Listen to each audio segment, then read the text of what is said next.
신명기 강의 46번째 시간입니다. 신명기 9장 1절로 6절입니다. 같이 읽겠습니다. 이스라엘아 들으라.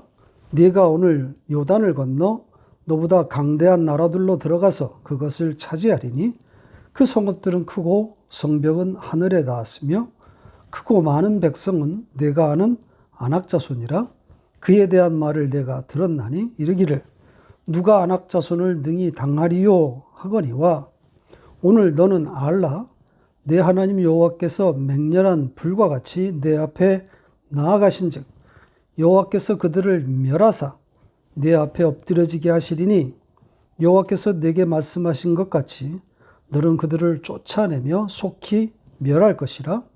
내 하나님 여호와께서 그들을 내 앞에서 쫓아내신 후에 내가 심중에 이르기를 내 공의로움으로 말미암아 여호와께서 나를 이 땅으로 인도하여 들여서 그것을 차지하게 하셨다 하지 말라. 이 민족들이 악함으로 말미암아 여호와께서 그들을 내 앞에서 쫓아내심이니라. 내가 가서 그 땅을 차지함은 내 공의로 말미암음도 아니며 내 마음이 정직함으로 말미암음도 아니요 이 민족들이 악함으로 말미암아 내 하나님 여호와께서 그들을 내 앞에서 쫓아내심이라. 여호와께서 이같이 하심은 내 조상 아브라함과 이삭과 야곱에게 하신 맹세를 이루려 하심이니라.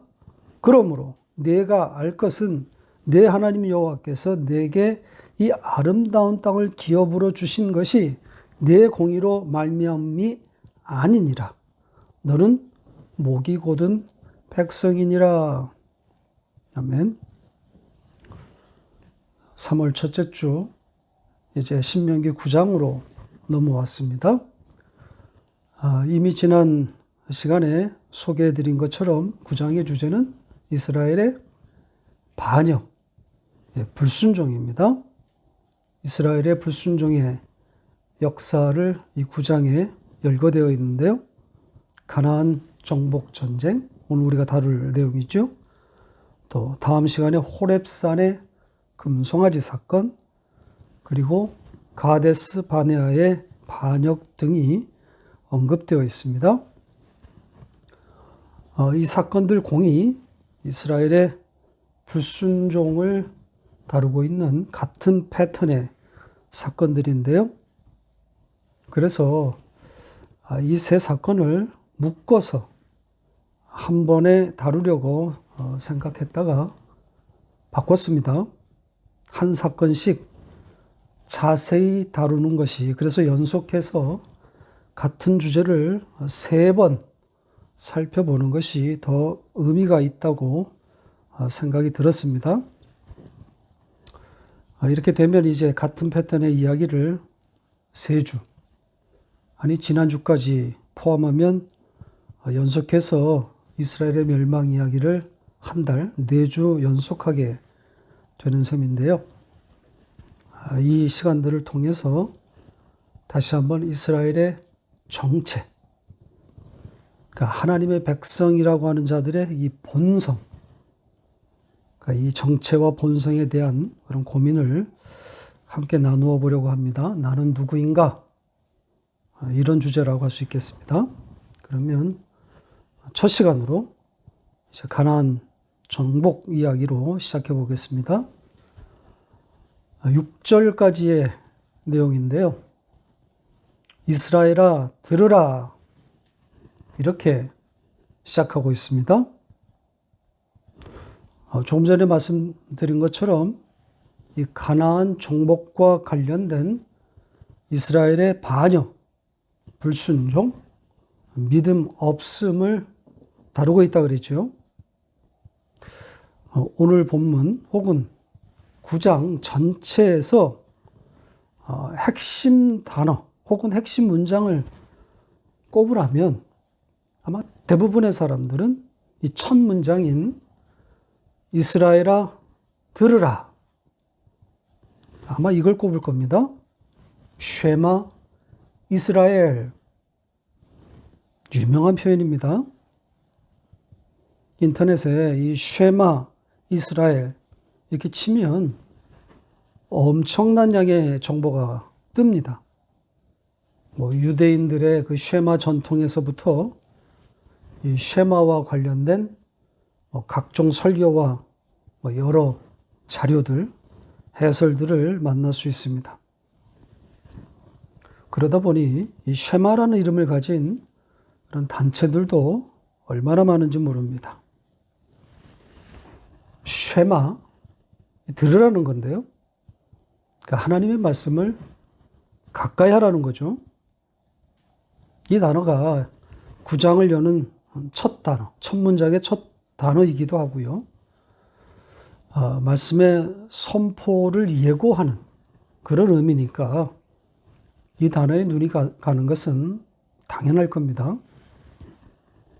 그런데 또 제 눈에는 다른 단어가 좀 보입니다.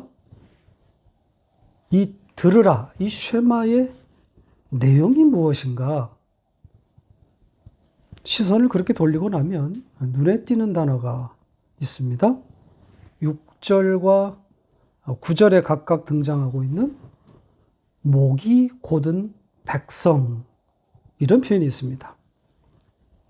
목이 곧다, 이스라엘의 정체, 본성을 고스란히 담고 있는 표현입니다. 이 목이 곧은 백성, 이 목이 곧다라는 이 이야기는 조금 이따 자세히 다뤄보겠습니다. 오늘 이야기는 아까 말씀드린 대로 가나안 정복 이야기라 그랬죠?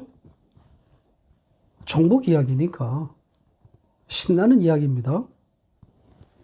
애굽 땅을 떠나서 광야 생활 40년, 또 나아가서 그 이전에 이스라엘의 이 애굽 종살이까지 포함하면 근 500년에 가까운 그런 시간을 보내고 이제 고토로 돌아오는 것이니까 얼마나 기분 좋은 이야기겠습니까? 그런데 정작 내용을 보면 이스라엘의 반역, 불순종, 믿음 없음이 핵심 주제입니다. 아직 가나안에 들어가지도 않았는데 이스라엘의 불순종을 예고 혹은 고발하고 있습니다. 그러니까 잔치집에 와서 초상집 이야기를 하는 것과 같은 거죠. 죄를 뿌리고 있는 겁니다. 자, 그럼 오늘 본문을 자세히 살펴보겠습니다. 1절의 시작은 아까 말씀드린 것처럼 이스라엘아 들으라, 쉐마 이스라엘입니다. 말씀이 선포되고 있는 거죠. 그러니까 진리의 선포라는 겁니다. 그런데 정작 내용을 보면 지금 계속 말씀드리고 있지만 이스라엘의 불순종과 반역에 관한 겁니다. 이스라엘의 이 불순종과 반역에 대해서 여러 사건들을 회고하면서 지금 반복적으로 말하고 있습니다. 오늘 우리가 다룰 가나안 정복과 관련된 이스라엘의 불신앙, 그리고 이제 다음 주에 시내산 아래에서 일어난 금송아지 사건, 그리고 가데스 바네아에서 일어난 이스라엘의 반역을 지금 차례대로 열거해 두었단 말이죠. 자, 쉐마 이스라엘, 진리의 선포인데요. 근데 정작 내용은 이스라엘의 반역만 나옵니다. 따라서 이 이스라엘의 반역, 이 불순종을 어떻게 읽어야 되겠습니까? 진리가 담긴 복음으로 그렇게 읽어야 하는 거겠죠? 그러니까 이스라엘의 반역에 진리가 들어있다는 겁니다. 굉장한 역설이죠. 그러니까 죽어 마땅한 이스라엘, 그러나 중보자의 그 중보에 의해서 면목 없이 살아나는 이스라엘, 이 이야기를 하고 있는 겁니다. 성경에 다른 이야기가 없어요. 예수와 십자가, 복음인 겁니다. 자, 그럼 이스라엘의 이 반역, 이 불순종의 배경이 되는 이 가나안 성읍과 또 이 거인 이야기로 넘어가겠습니다. 오늘 본문이 이렇게 흘러가고 있습니다. 1절에서 강조하고 있는 내용이 바로 가나안의 강력함입니다. 이스라엘이 감히 넘볼 수 없는 가나안이라는 거죠. 막강한 가나안. 이 가나안의 이 막강함이 이스라엘의 불신앙의 배경이 되고 있는 겁니다.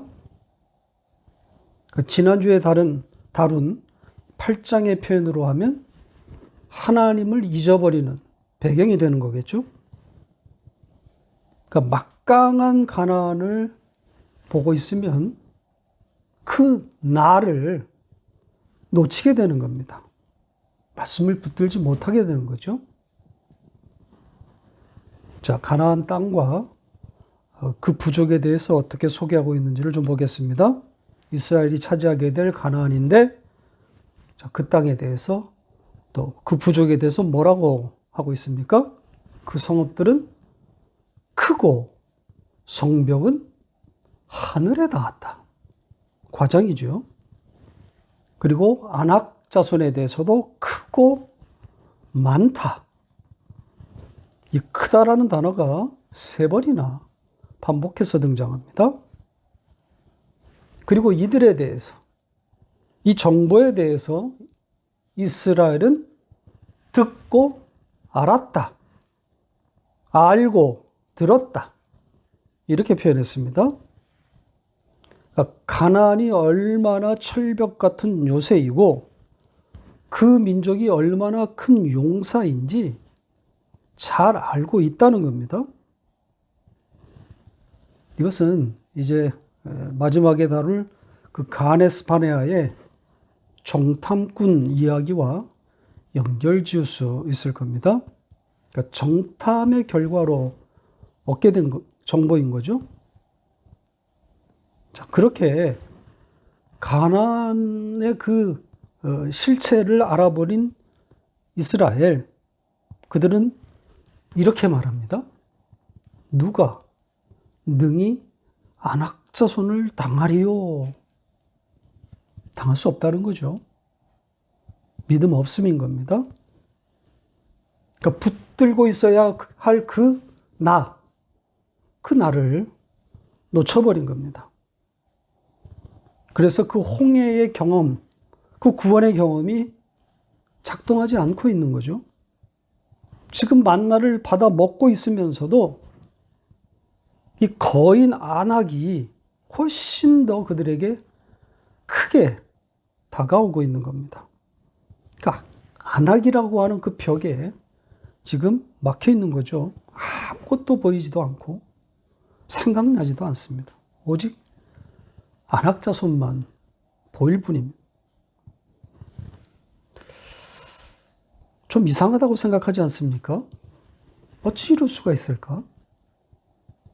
신비하고 신묘막측한 하나님의 구원을 여러 번 경험했고, 바로 오늘도 하늘에서 떨어지는 만나를 먹고 나왔음에도 이것밖에 안 되나? 만약 여러분이 이 자리에 있었다면 어땠을 것 같습니까? 과연 이 이스라엘과, 믿음 없는 이스라엘과 달랐을까요? 그렇지 않을 겁니다. 이 거인의 땅에 들어가야 하는데 당장 내 손에 쥔 게 없어요. 무장도 없고, 군사로서 훈련된 바도 없고, 오합지졸의 현주소란 말이죠. 가나안과 대적할 수가 없어요. 그나마 그들이 기대할 수 있는 것은 하나님이 직접 나타나서 홍해를 가른 것처럼 그렇게 또 해주셔야 하는 것인데, 그런 일이 또 일어날까? 여기에 대한 믿음이 없는 거죠. 그러니까 이전에 하나님의 구원을 보았으니까 그때처럼 하나님이 또 나타나 주기만 한다면 그러면 한번 가능해 볼 것 같은데 이게 아리송한 겁니다. 자, 이런 이스라엘의 이 마음, 이런 생각의 배경에 바로 보이는 안악자손, 반면 보이지 않는 하나님, 이게 있는 거죠. 하나님은 보이지 않고 안악은 눈앞에 지금 얼쩡거리고 있단 말입니다. 이렇게 되면 보이는 것에 눌릴 수밖에 없는 겁니다. 그래서 믿음 없음의 자리로 떨어지게 되는 거죠. 선악과를 따먹은 자들의 어쩔 수 없는 한계입니다. 다 이 자리로 떨어지게 되어 있는 거죠. 그러니까 대단한 믿음을 가진 것처럼 그렇게 행동하다가도, 그런 고백을 하다가도 내가 언제 그랬냐 싶을 정도로 나락으로 떨어집니다. 눈에 보이는 거인, 안악이 등장하면. 아브라함, 이삭, 야곱, 이 이스라엘의 조상들의 발자취를 한번 추적해 보세요. 그들이 어떠했나? 그들이 하나님을 먼저 찾아서 예배한 적이 있나? 없어요. 하나님이 그들에게 나타나시는 사건들을 잘 읽어보세요. 전부 그들이 그 좌절하고 믿음 없음의 그 나락으로 떨어졌을 때, 즉 우상 숭배의 자리로 떨어졌을 때, 그때 하나님이 나타나신단 말이죠. 죽음으로 떨어졌을 때 하나님의 방문이 있는 거란 말입니다. 오늘 이야기도 같은 패턴입니다. 3절을 보세요. 너는 알라. 내가 너 앞에 먼저 나간다. 이런 내용이 나옵니다. 원문은 너는 알게 될 것이다. 내가 너보다 먼저 나갈 것임을, 이렇게 되어 있습니다. 내가 알게 할 거야. 내가 너를 그렇게 만들 것이야. 이런 취지인 거죠. 너는 거인 안악으로 인해 마음이 무너져서 하나님을 잊을 것인데, 나를 잊을 것인데, 그러나 나는 그런 너에게 앞서가는 여호와인 것을 알게 할 것이다. 이런 뜻이 담겨 있는 겁니다. 우리 성경처럼 우리더러 알아라, 깨달아라, 이런 이야기가 아닙니다. 내가 알려줄 것이다. 이게 원문의 취지입니다. 하나님의 하실 일에 대해서 이제 좀 더 구체적으로 나와 있는 내용들을 보면, 맹렬한 불같이 그들에게 나아가 그들을 멸하고 그들을 내 앞에 엎드려지게 할 것이다. 4절에서는 그들을 내 앞에서 쫓아낼 것이다. 이렇게 되어 있습니다. 그러니까 이걸 하나님이 이렇게 하신다는 것을 알게 하겠다는 거죠. 그러니까 홍해와 같은 그 경험을 또 경험하게 해주겠다는 그런 이야기 아니겠습니까? 하나님이 어떤 분이신지 또 알려주시겠다는 겁니다. 자, 그런데 하나님이 행하실 일들을 이렇게 말하고 있는데 4절을 가면 다시 분위기가 바뀝니다. 지금 이어서 나오는 말씀이 아주 이상합니다. 하나님이 지금 이 구원을 경험하게 해서 당신을 알리시는 것인데, 그렇다면 그 다음은 이스라엘이 그 하나님, 그 하나님의 하신 일, 그 구원을 찬송하거나 어떤 믿음의 고백을 하는 것이 자연스러운 연결 아닙니까? 그런데 그런 내용이 아닙니다. 자, 어떤 내용이 이어져 있습니까? 다시 볼까요?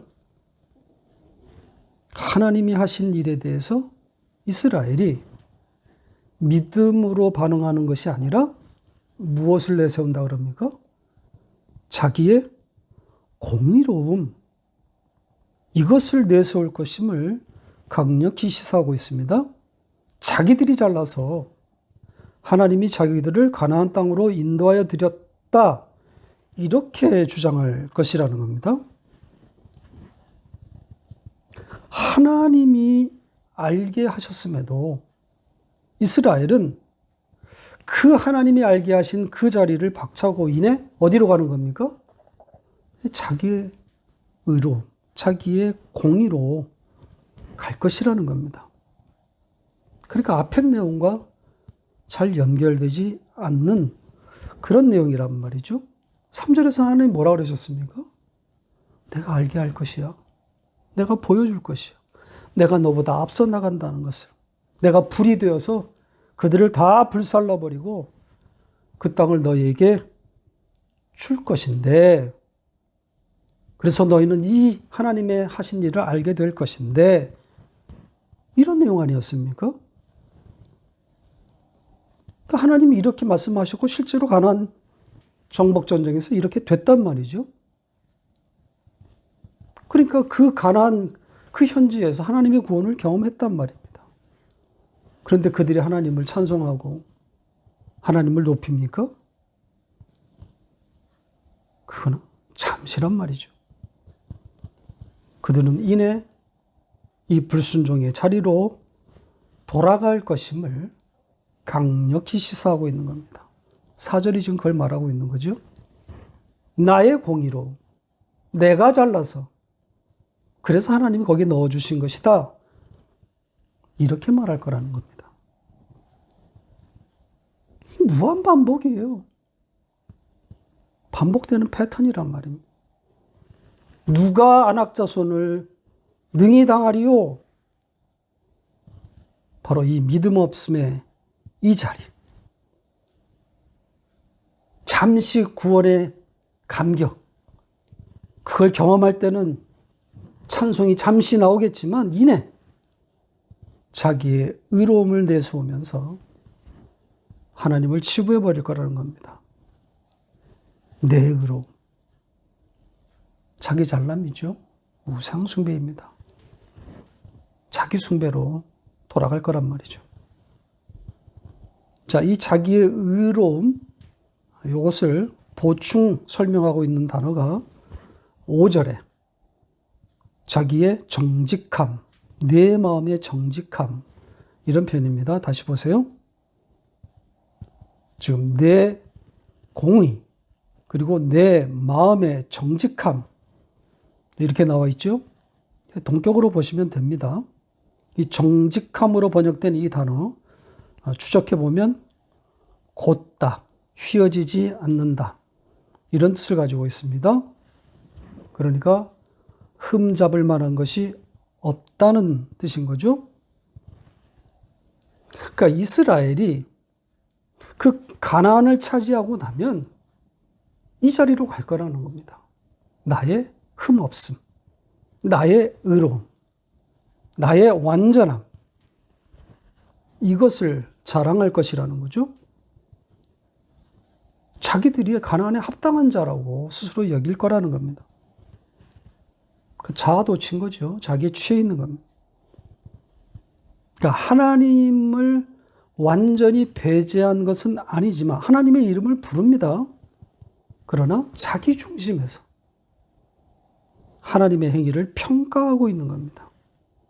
하나님을 자기 마음대로 재단하고 있는 거죠. 우상숭배가 그런 겁니다. 하나님을 완전히 지워버리는 건 아니에요.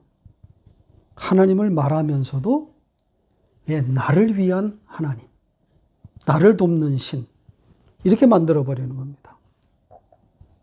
자아도취, 자아연민, 자아숭배인 겁니다. 다 나와서 나를 도우라.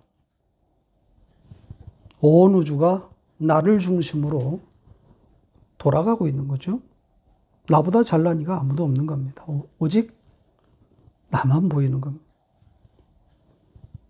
죽음인 거죠. 선악과를 따먹은 인간은 다 이 자리로 모이게 되어 있습니다. 자기를 섬기는 이 우상 숭배의 이 죽음으로 떨어지게 되어 있습니다. 그렇게 대부분은 이 우상 숭배의 그 자리로 결말을 맺고 사망으로 들어가는 것인데, 그런데 어떤 자들만 하나님이 자기를 그 죽음으로 밀어 넣었다는 것을, 그래서 그 끔찍한 자기의 모습을 보고 면목 없음으로 하나님의 자비를 바라보는 거란 말입니다. 바로 계시로 하나님의 선택을 받은 그들만 그 우상 숭배의 그 죽음을 보는 것이고, 거기에서 은혜에 기대게 되는 거란 말입니다.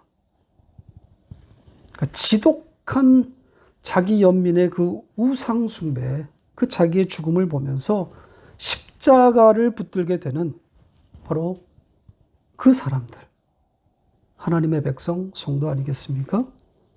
바로 여러분들이란 말이죠. 하나님의 예정과 선택에 의한 그 은혜의 구원을 알게 되는 자들인 거죠. 그래서 자기의 의나 자기의 흠없음 완전함이 아닌 하나님의 약속에 의한 구원을 알게 되는 겁니다. 약속에 의한 구원이란 말이죠. 5절에 바로 그 하나님의 약속이 언급되고 있지 않습니까? 다시 볼까요? 지금 하나님께서 가나안 부족을 그 땅에서 쫓아내신 근거가 무엇이라고 합니까? 내 하나님 여호와가 너희 조상 아브라함과 이삭과 야곱에게 하신 맹세를 이루기 위함이다. 맹세를 이루기 위함이다. 맹세, 약속이란 말이죠. 그러니까 조상과의 약속 때문에 가나안에 들어가게 되었다는 그런 말 아닙니까? 조상과의 약속, 맹세, 무엇을 상징하는 거겠어요? 언약입니다. 그러니까 언약이 가나안의 문을 여는 거예요. 예수 어린 양으로 말미암는 그 언약, 그 십자가가 가나안이라고 하는 천국의 문을 열고 있는 겁니다. 자, 이제 마지막 절인 6절로 갑니다. 제가 꼽은 핵심 내용입니다. 목이 곧은 백성, 이런 표현이 등장하는 곳이죠. 자, 우선 6절을 직역한 문장 함께 보시죠. 역시 하나님이 하실 일을 적어 놓았습니다. 하나님께서 알게 해 줄 것이다. 이런 취지인 거죠. 무엇을 알게 하신다는 겁니까? 너의 의, 너의 공의 때문에 이 좋은 땅, 이 가나안을 준 것이 아니다라는 것을 알게 하시겠다는 거죠. 그러면서 너는 목이 뻣뻣한 자이다. 이렇게 첨언했습니다. 그러니까 너는 목이 뻣뻣한 자이기 때문에 너의 의에 매달릴 것이야. 이런 속뜻이 들어있는 것 아니겠습니까?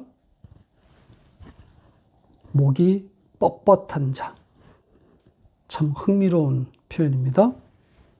우리 성경은 목이 곧다. 이 곧다라는 단어를 채택했는데요. 좀 약한 표현입니다.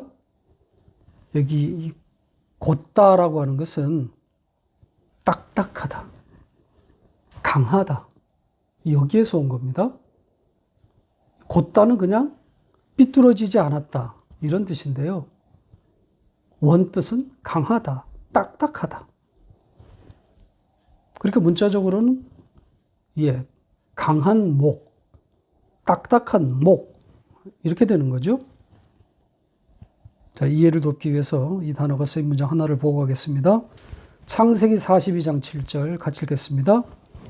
요셉이 보고 형들인 줄을 아나 모르는 체하고 엄한 소리로 그들에게 말하여 이르되 너희가 어디서 왔느냐? 그들이 이르되 곡물을 사려고 가나안에서 왔나이다. 자, 어떤 장면인지 금방 아시겠죠? 요셉이 그 애굽의 식량을 구하러 온 형들을 만나는 장면입니다. 여기에 엄한 소리로, 엄하다 이렇게 번역된 단어가 같은 단어입니다. 강하고 딱딱하다 이런 의미로 보시면 됩니다. 자, 이스라엘이 목이 뻣뻣하다, 강한 목이다. 이 어떤 의미를 담고 있는 걸까요? 문자적으로는 목이 강하다, 목이 딱딱하다는 것인데, 이 문맥으로 볼 때 앞에 나왔던 나의 의, 나의 흠 없음, 나의 완전함, 자, 이 표현들과 지금 맞닿아 있는 거죠. 그러니까 자기의 생각을 꺾을 마음이 없는 천상천하 유아독존의 바로 그 상태 아니겠습니까? 천상천하 유아독존. 석가가 태어나면서 외쳤다는 말이죠. 그러니까 어머니의 뱃속에서 나오자마자 이렇게 외쳤다는 거 아닙니까? 하늘 위와 하늘 아래에 오직 내가 홀로 존귀하다. 이런 뜻이라 그럽니다. 그러니까 자기로 완전히 똘똘 뭉쳐 있는 거죠. 자, 이 목이 뻣뻣한 백성 이스라엘에 대해서 하나님이 어떻게 하신다고 합니까? 자, 그것으로 가볼까요? 출애굽기 33장 5절을 보겠습니다. 같은 표현이 등장하는 곳인데요. 같이 읽겠습니다. 여호와께서 모세에게 이르기를 이스라엘 자손에게 이르라. 너희는 목이 곧은 백성인즉 내가 한순간이라도 너희 가운데에 이르면 너희를 진멸하리니 너희는 장신구를 떼어내라. 그리하면 내가 너희에게 어떻게 할 것인지 정하겠노라 하셨습니다. 자, 이 말씀은 이스라엘이 가나안으로 입성하기 직전에 모세로 하여금 하나님이 전한 내용인데요. 가나안에 들어가기 전에 장신구를 제거하라는 명령입니다.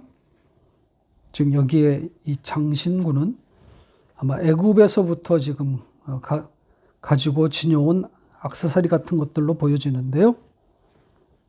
우상과 연결된 개념입니다. 그 장신구와 그리고 이 목이 곧다는 것이 지금 문맥상 연결되어 있는 거죠. 장신구와 이 목이 뻣뻣한 것, 이것이 어떻게 연결되어야 하는지에 대해서는 뭐 다양한 그런 의견이 있을 수 있겠는데요.